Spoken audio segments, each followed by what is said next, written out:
Hai, Assalamualaikum warahmatullahi wabarakatuh. Berjumpa lagi dalam pembelajaran OTK Keuangan, Otomatisasi dan Tata Kelola Keuangan bersama Cikgu Winnie. Ya, top ya. Bagi kalian yang kangen kepada Bu Winnie, ya tahan kangennya. Kita physical distancing dulu lewat video pembelajaran ini terlebih dahulu. Oke? Oke, pada pertemuan kali ini Ibu akan menjelaskan mengenai kompetensi dasar nomor, ya betul, 9. 3 ya.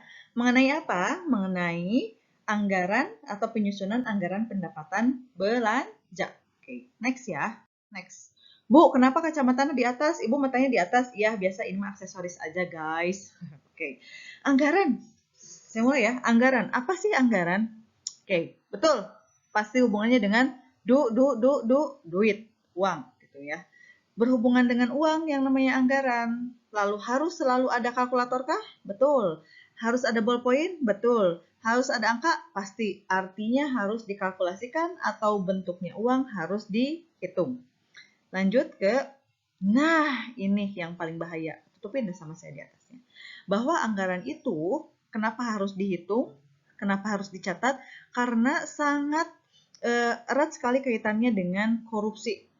Di mana korupsi itu sampai saat ini pun di Indonesia sudah belum 100% bisa hilang, bahkan sulit gitu ya. Oleh karena itu kenapa harus dicatat, kenapa harus dihitung, kenapa harus direncanakan dan sebagainya? Karena anggaran itu berkaitan dengan keuangan negara atau keuangan perusahaan dan untuk mensejahterakan seluruh rakyatnya untuk APBN dan juga karyawan kalau di perusahaan, sehingga harus dikelola sebaik mungkin. Dan jika ada kecurigaan pada saat misalnya ada kecurigaan ada yang mengkorupsi anggaran, itu bisa ditindaklanjuti atau ditindak. Oke, next ya, bahwa anggaran itu berkaitan dengan uang. Ya, kita lihat di sini berkaitan dengan uang, berkaitan dengan pengkalkulasian atau harus dihitung, harus dicatat untuk menghindari korupsi atau penggelapan keuangan. Oke, next ya. Apa itu anggaran? Silahkan dibaca. Kalau menurut Gomez adalah dokumen yang berusaha untuk mendamaikan prioritas-prioritas program dan sumber pendapatan yang diproyeksikan. Puyeng, skip ya. Ini ya menurut Bapak Supriyono, bahwa anggaran adalah perencanaan keuangan yang dipakai sebagai dasar pengendalian atau pengawasan keuangan untuk periode yang akan datang. Itu akan ya, akan datang. Nah, disimpulkan bahwa anggaran adalah bentuk rencana jangka panjang, betul. Karena kan anggaran itu dibuat hari ini, tapi pelaksanaannya bukan hanya untuk hari ini, tapi untuk masa yang akan datang, ya. Untuk hari ini, untuk 3 bulan yang akan datang, 6 bulan yang akan datang, bahkan 1 tahun yang akan datang. Tujuannya agar keterserapan keuangan itu berjalan secara efektif dan efisien, ya. Nah, di sini penyusunan program anggaran ini berhubungan dengan efektivitas dan efisiensi baik perusahaan atau negara. Apa itu efektivitas? Efektivitas itu adalah tujuannya itu tepat. Kalau anggaran ini digunakan untuk pembelian kursi, ya dibelikan oleh kursi. Bukan dibelikan untuk komputer, bukan diberikan untuk meja, tetapi betul-betul tujuannya tepat. Tujuan yang tepat itu disebut sebagai efektivitas. Kalau efisiensi apa Ibu? Efisiensi itu berkaitan dengan keuangan. Ya, uangnya ada, budgetnya ada, waktunya tepat gitu ya. Itu efisiensi. Berarti efektivitas berkaitan dengan waktu, berkaitan dengan ketercapaian tujuan, tepat sasaran. Kalau efisiensi berkaitan dengan dana, anggarannya, keuangannya, cukup atau tidak cukup. Berarti kalau cukup, semua terbeli, itu berarti efisiensinya tinggi gitu ya. Kalau ternyata keuangannya bocor, ada yang korupsi dan sebagainya, berarti efisiensinya rendah. Efisiensi berkaitan dengan keuangan. Ya, next ya. Selanjutnya, jadi APBN itu atau yang lebih APBN itu kepanjangan dari Anggaran Pendapatan Belanja Negara. Ya, jadi negara itu punya pos, punya keuangan banyak triliunan, ratusan triliunan. Ada yang sumbernya dari ekspor ya, hasil ekspor kita. Ada sumbernya yang paling banyak itu sumbernya dari dari pajak gitu ya. Ya, baik. Kembali lagi bahwa APBN tadi disebutkan sebagai anggaran pendapatan belanja negara. Dari mana sih sumber APBN itu? Paling banyak itu dari, pajak. Ya, Pokoknya paling besar pendapatan yang diterima oleh negara kita untuk hidup kita, untuk biaya listrik, untuk biaya belanja pegawai, untuk pembiayaan membuat jalan gitu ya, membuat bendungan dan sebagainya itu dari pajak. Yang selanjutnya adalah dari hibah atau hadiah dari negara lain. Lalu di APBN juga ada yang disebut sebagai keseimbangan primer, surplus, defisit, atau yang disebut sebagai postur APBN. Gitu ya. Next. Oke. Apa saja sih anggaran? Gitu ya. Anggaran bermacam-macam jenisnya. Disesuaikan dengan tempat di mana APBN itu, anggaran itu disesuaikan di mana tempat dilaksanakannya penganggaran itu. Bu, kalau di sekolah ada namanya APBS, anggaran pendapatan belanja sekolah. Kalau di negara namanya apa? Iya, betul. APBN, anggaran pendapatan belanja negara. Kalau di daerah, Bu, di kota, di provinsi, apa namanya? Namanya yang ini, APBD, anggaran pendapatan belanja daerah. Kalau di perusahaan, Bu, apa namanya? Yang ini, gengs, anggaran pendapatan dan belanja perusahaan. Berarti yang kalau ini dilaksanakannya di mana? Iya, betul, di perusahaan. Kalau yang ini dilaksanakan di mana? Bagus, betul, di negara. Yang ini dilaksanakannya di pemerintahan tingkat daerah. Tuh, ya, jadi jenis APBN ada APBD, ada APBN. Dari atas dulu ya. APBN, APBD, APBS kalau di tingkat sekolah, kalau di perusahaan, APBP, gitu ya. Next, lanjut. Nah, APBN ini, Anggaran Pendapatan Belanja Negara, merupakan keuangan tahunan pemerintah yang disetujui oleh DPR. Fungsinya ada fungsi alokasi, yaitu fungsi alokasi itu tepat pembagiannya, ya, agar tidak boros. Lalu ada fungsi distribusi, ada fungsi stabilisasi. Tujuannya silahkan dibaca, memandu kegiatan anggaran dan pendapatan, dan belanja dalam melaksanakan kegiatan negara. Jadi intinya adalah bahwa APBN ini merupakan kegiatan untuk merencanakan pengeluaran dana pemerintah selama 1 tahun yang akan datang. Dibuatnya oleh siapa? Dibuat oleh pemerintah. Menteri-menteri mengajukan ke presiden. Melalui Menteri Keuangan dibuatkan. Nanti presiden yang mengajukannya ke DPR. Nah, di sini nih kadang-kadang bocor-bocor ya. Kadang-kadang bocor-bocor di sini. Nah, DPR meng-ACC atau menyetujui anggaran tersebut. Misalnya Menteri Keuangan atau Kementerian Keuangan karena ini pandemi COVID-19 akan mengajukan untuk pembagian BLT sebanyak 10 miliar. Diajukan ke dalam 1 tahun ya, diajukan ke presiden, kata presiden oke, disampaikan ke DPR. DPR oke, tanda tangan, sudah cair realisasi dan dibagikan mudah-mudahan untuk kesejahteraan masyarakat. Ya, tujuan yang kedua meningkatkan produksi dan kesempatan kerja, katutupan katilu. Yang ketiga meningkatkan pertumbuhan ekonomi, intinya seperti itu. Jadi fungsi APBN adalah meningkatkan pertumbuhan ekonomi. Next. Sekarang pengertian APBD. Kalau APBN dilaksanakannya di tingkat negara, kalau di tingkat daerah atau provinsi atau kota kayak Kota Bandung, Provinsi Jawa Barat namanya APBD. Apa bedanya? Sama saja dengan APBN. Anggaran atau perencanaan keuangan 1 tahun yang akan datang, tapi ini realisasinya di tingkat kota atau provinsi. Bu, siapa yang mengajukan? Ya dinas-dinas. Ada dinas pendidikan, ada dinas dinas pertambangan, ya. Dinas apa lagi yang kalian ketahui? Satpol PP. Oh, itu mah Satpol PP ada juga, ya Satpol PP misalnya. Nah, dinas-dinas tersebut mengajukan dananya ke wali kota atau ke gubernur melalui dinas keuangan, ya, dinas pendapatan dan keuangan atau Dispenda. Dispenda nanti mengajukan ke DPRD. DPRD meng-ACC, ya sudah selesai gitu ya. Fungsi dari APBD itu yang pertama adalah fungsi otorisasi. Fungsi otorisasi itu acuan pelaksanaan, artinya anggaran ini harus betul-betul dijadikan acuan apa saja dalam 1 tahun ke depan kita tuh boleh belanja apa saja gitu ya. Misalnya Dinas Pendidikan mengajukan untuk pengadaan laptop. Nah, 1 tahun itu ya silakan belanja laptop, tidak boleh belanja komputer.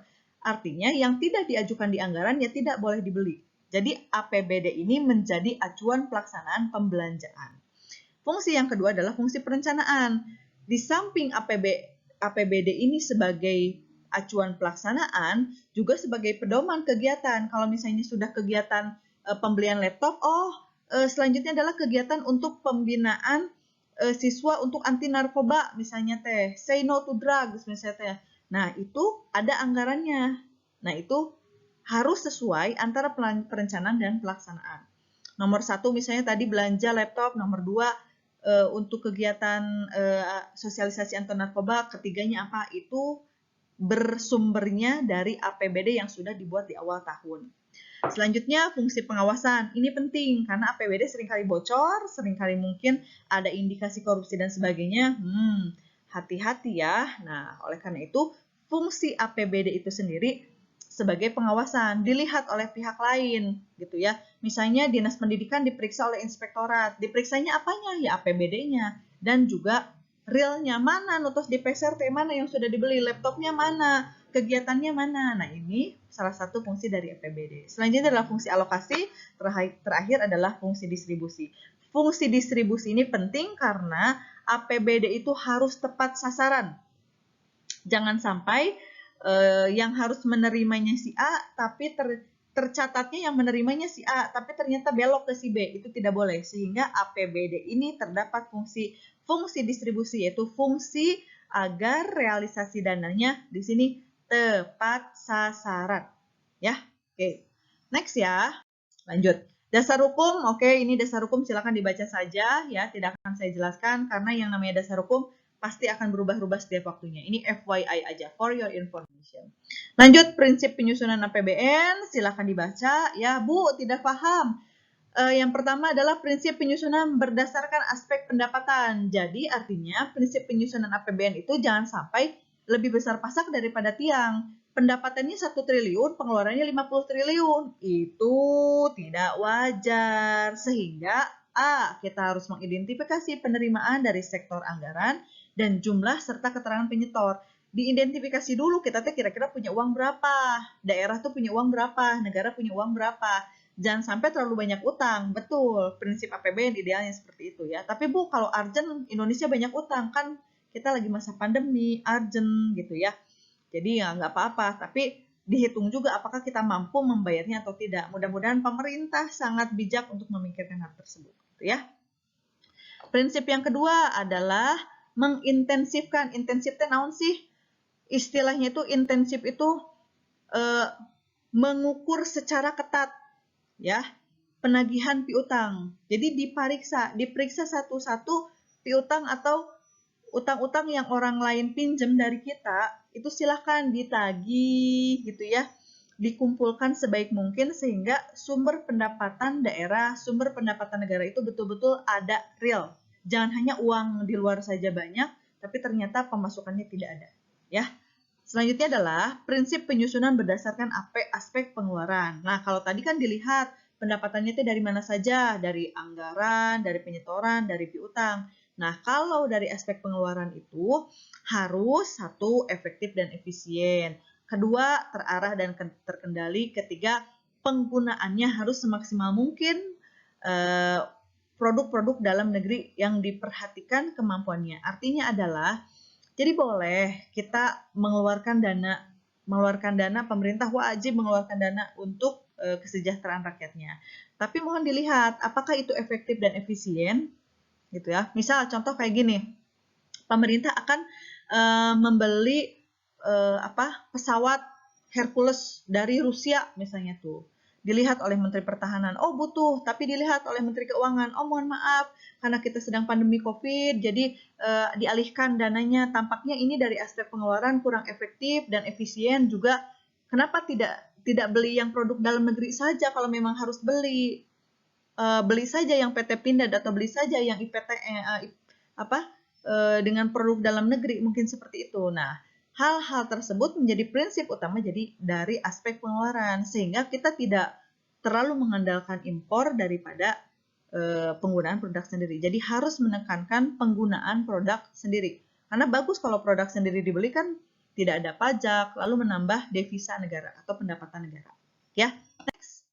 Prinsip APBD yang pertama adalah prinsip kesatuan, universalitas, ada tahunan, kas, akrual, dan spesial. Ya, boleh itu silakan dicari. Struktur APBD dari mana saja sih atau apa saja yang ada di APBD? Yang pertama adalah pendapatan daerah. Jadi perlu kalian ketahui bahwa tahun anggaran per APBD atau per APBN itu terhitungnya itu per 1 Januari. Jadi gini, berlakunya anggaran itu dari 1 Januari sampai 31 Desember. Misalnya sekarang tahun 2021. Dimulainya kapan? 1 Januari. Berakhirnya 31 Desember 2021. Kita mau bikin lagi yang buat 2022. Dibikinnya itu harus sebelum 1 Januari. Misalnya akhir tahun Desember 2021 tuh kita sudah atau pemerintah itu sudah menggodok anggaran untuk tahun depan. Nah, nanti di 1 Januari 2022 itu sudah fix ada anggarannya untuk dipergunakan 1 tahun sampai 31 Desember 2022.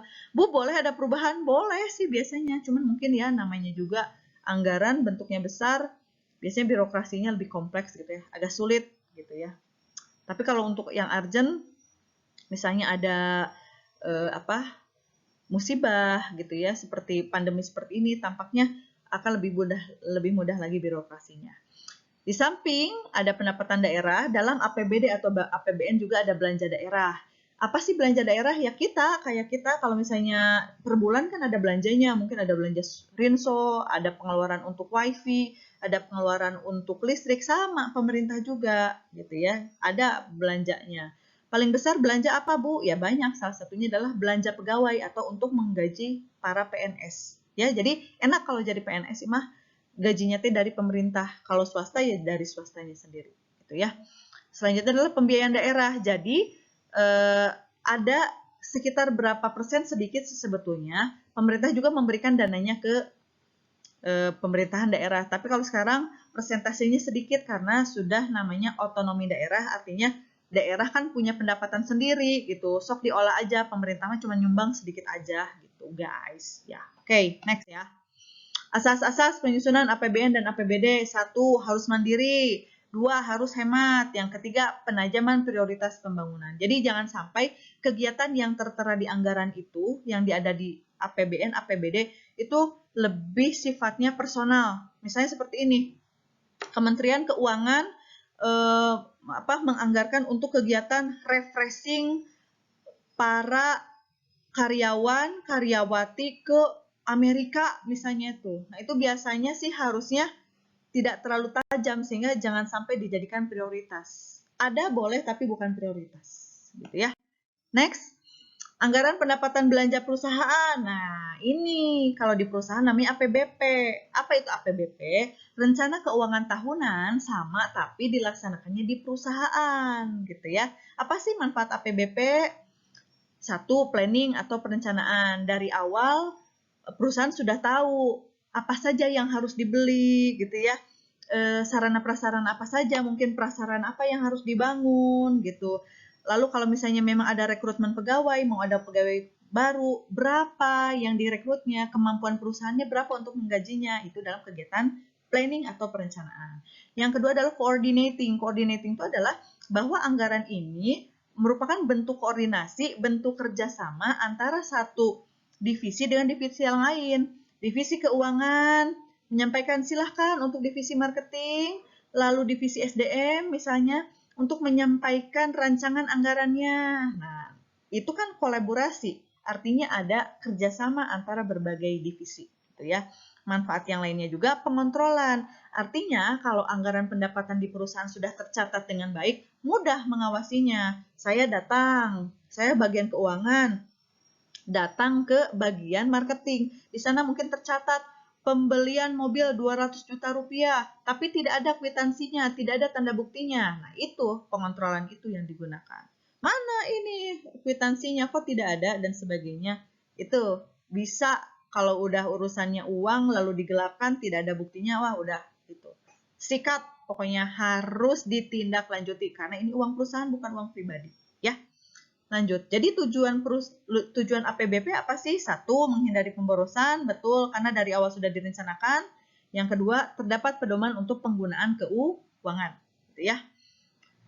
Next, asas penyusunan APBP, ya. Yang pertama asas universalitas, pokoknya universal teh menyeluruh. Jadi bukan hanya untuk satu-satu bagian saja, tapi untuk semuanya, sehingga semuanya ikut setuju, semua bagian turut setuju. Anggaran ini disusun ya untuk pembelanjaan keseluruhan divisi, keseluruhan bagian yang ada di perusahaan. Tidak berat sebelah, misalnya ini mah yang paling besar untuk bagian marketing, yang lain mah kecil, nggak bisa. APBP mah harus universal, harus menyeluruh, semua orang kebagian. Lalu asas keseimbangan, ya, tidak tumpang tindih, gitu ya. Yang selanjutnya adalah asas pemerincian anggaran, harus terinci, gitu ya, sampai kecil-kecilnya juga kalau bisa mah, gitu ya. Nah, lanjut ke aliran kas, cash inflow atau cash outflow. Jadi, cash inflow ada cash outflow. Cash tahu cash? Uang, betul, uang itunya. Jadi, aliran kas merupakan sumber daya penting dari anggaran pendapatan belanja, gitu ya. Kalau cash inflow, inte berarti masuk, ya. Kita lihat, cash inflow teh masuk, berarti kas masuk, ya. Sumber kas masuk dari hasil penjualan, dari penagihan piutang, dan sebagainya. Contoh realnya seperti apa? Kalian di sekolah punya uang kas kan? Iya kan? Iya kan? Nah, kalau kalian ada yang jadi bendahara, lalu kalian tagihin satu-satu hari Senin, mana sih uang kamu mana? Nah, pada saat kamu menerima uang, bendahara menerima uang, itu disebut kas masuk atau kas inflow. Oke? Nah, tapi pada saat kata Bu Guru, kata Bu ini harus fotokopi. Aku mah nggak punya uang, ya udah atuh ya dari uang kas aja. Pada saat uang kas kalian keluarkan untuk biaya fotokopi, itu disebut sebagai kas keluar. Gitu. Lanjut ya, 4 hal yang harus diperhatikan dalam menentukan kas tambahan. Yang pertama adalah sunk cost, ada opportunity cost, ada side effect, ada allocated cost. Sunk cost itu adalah pengeluaran yang terjadi di masa lalu yang tidak terpengaruh oleh keputusan menerima. Jadi intinya adalah ini mah pengeluaran yang harus gitu. Iya atau tidak, diterima atau tidak, ya harus keluar. Misalnya apa sunk cost itu? Misalnya pada saat ada teman, mohon maaf yang mungkin sakit gitu ya. Ya kalau diterima atau tidak ini harus dikeluarkan uang itu. Itu namanya sunk cost gitu ya. Kalau yang kedua adalah opportunity cost. Opportunity cost adalah biaya yang timbul akibat kehilangan kesempatan menerima pendapatan karena aset perusahaan digunakan proyek lain. Oke, misalnya uang kasnya yang harusnya itu ada ternyata pinjem dong uang kasnya, nanti aku bayar 2 minggu lagi. Ternyata si orang itu tidak bayar-bayar, itu opportunity cost. Rugi sih, tapi udah gimana lagi gitu ya, mungkin nanti akan tergantikan ya, mudah-mudahan sih uangnya tertagih gitu. Selanjutnya adalah dalam kas tambahan, kenapa kita harus mengadakan kas tambahan gitu ya. Jadi intinya gini, dalam 4 hal ini tuh kenapa sih dalam kas itu harus ada kas tambahan? Karena yang pertama pasti ada sunk cost. Sunk cost ini berarti ada pengeluaran yang tidak terduga. Contoh tadi ada orang tua sahabat kita atau teman dalam satu kelas sakit, ya mau tidak mau, setuju mau tidak setuju harus ada uang yang dikeluarkan, itu namanya sunk cost. Yang kedua opportunity cost, tadi misalnya uang kasnya dipinjam oleh satu orang ternyata nggak diganti-ganti, wayah nak rugi, nggak apa-apa, tapi mohon ditagihkan karena utang adalah kewajiban gitu ya. Selanjutnya side effect. Side effect itu mungkin ada kehilangan kah, ada hal-hal yang lain sehingga sebetulnya kas itu ada tambahannya gitu ya, harus ada dana cadangan gitu ya. Selanjutnya adalah allocated cost, pengeluaran kas jika terjadi kenaikan pada biaya proyek. Misalnya per bulannya kalian sudah iuran 1.000 misalnya satu bulannya, ternyata tiba-tiba biaya untuk ngeprint atau biaya untuk fotokopi itu yang tadinya 200 jadi 500. Nah, itu allocated cost. Makanya harus ada kas tambahannya. Harus disimpan sejumlah uang yang betul-betul jangan dipakai sama sekali agar efek-efek baik sunk cost, opportunity cost, atau side effect, bahkan allocated cost masih bisa dikendalikan. Ya. Nah, dalam pendekatan dan penyusunan anggaran kas ada dua, ada pendekatan kas masuk dan kas keluar yang kita pelajari sekarang. Jadi maksudnya adalah pendekatan yang dilihat berapa sih kas masuk, berapa kas keluar, atau ada juga yang pendekatan akunting keuangan. Itu lebih tinggi lagi karena itu melibatkan pendekatan-pendekatan berdasarkan ilmu akuntansi gitu ya. Ada laba bersih, ada pencatatan, ada pengeluaran, ada bukti transaksi juga pencatatannya pun dalam bentuk basis data seperti Excel dan sebagainya. Ya, lanjut ya. Selanjutnya adalah anggaran dibagi dua, ada anggaran jangka panjang dan ada jangka pendek gitu ya. Kalau jangka pendek Bu, berapa lama kira-kira? Itu maksimal 3 bulan. Kalau jangka panjang mungkin dari 5 sampai 10 tahun yang akan datang. Biasanya itu korporasi atau perusahaan yang melaksanakannya. Karena kan yang namanya perusahaan butuh dinilai, kita punya uang 2 triliun, itu kira-kira kita hidupnya bisa berapa lama? Ya gitu, itu dihitung anggarannya agar lebih tepat sasaran. Lanjut ya, proses penyusunan anggaran. Yang pertama, melakukan penyusunan anggaran instansi. Jadi dilihat dulu kalau kita punya dana 200 juta rupiah, siap-siap dulu apa saja sih yang akan kita beli di tahun ini. Kalau barangnya sudah ada, masih kondisinya bagus ya jangan dibeli. Kalau itu namanya karyawannya masih oke, masih bagus ya tidak perlu rekrutmen lagi, masih mencukupi. Nah, itu diperlukan dalam persiapan dalam melakukan penyusunan gitu ya. Selanjutnya adalah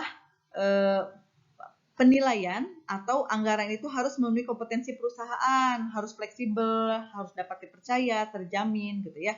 Lalu bertanggung jawab. Jadi anggaran pun harus dapat dipertanggungjawabkan. Jangan sampai ini membuat anggaran tetapi dia tidak, oh saya lupa ya kenapa saya menganggarkan ini, oh tidak boleh seperti itu. Karena sudah tercatat dan itu akan dilaksanakan dalam jangka waktu yang lama, minimal 3 bulan sampai 1 tahun, bahkan kalau di perusahaan 10 tahun yang akan datang. Itu harus dipertanggungjawabkan. Next ya, pelaksanaan anggaran ada yang namanya tipe eksekutif, tipe legislatif, dan tipe Dewan Komisi Anggaran. Apa sih itu?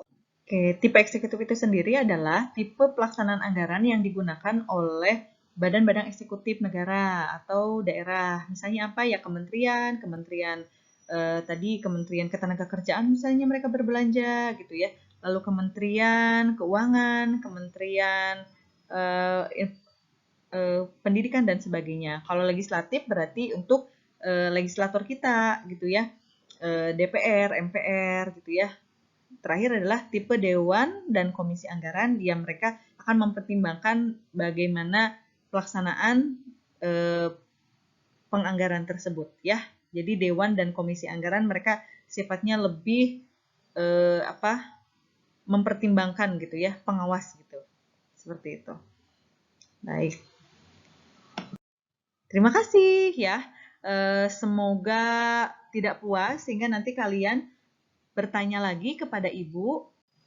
Insya Allah kita akan berjumpa kembali. Doakan dan mudah-mudahan kita selalu sehat di ujung perjalanan kita, di ujung pertemuan kita. Izinkan saya untuk berpantun ya. Kalian harus bilang cakep gitu ya. Jalan-jalan ke Padang, cakep ya. Pergi bersama Yuki.